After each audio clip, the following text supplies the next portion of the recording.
Hi, in your presentation, don't use cheesy image with boring content. Instead, frame your content in style to create interestingness in your presentation.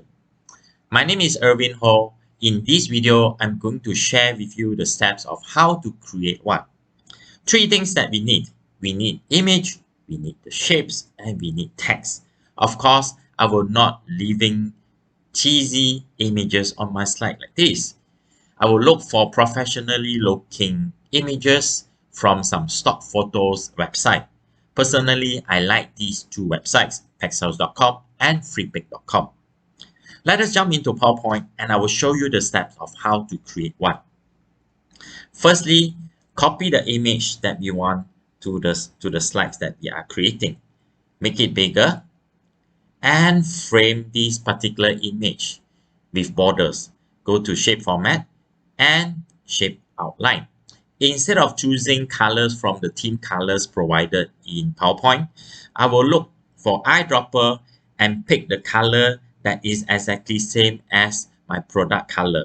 Okay, let's say this one, I like it.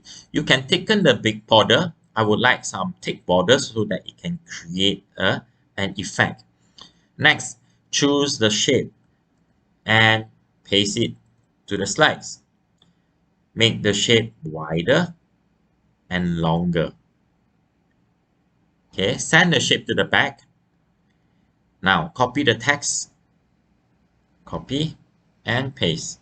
Align the text on top of the shape, make it into white color and change the font type to some bold looking font. Personally, I like Poppins Extra Bold. Make the font bigger and align it proportionally to the shape. Tilt the image a bit so that it can have some artistic looking effect.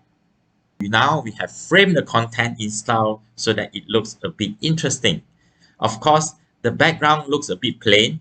We can apply some backgrounds and also some special effect to blur the background, to make the background a bit dark so that it can create contrast between the background and also the foreground. Alright, so next time if you have presentation with boring looking content, try this step where we frame the content in style to create interestingness in your presentation. My name is 𝗦𝘁𝗲𝗽𝗽. Once again, I will share with you more tips and tricks next time. See you. Bye.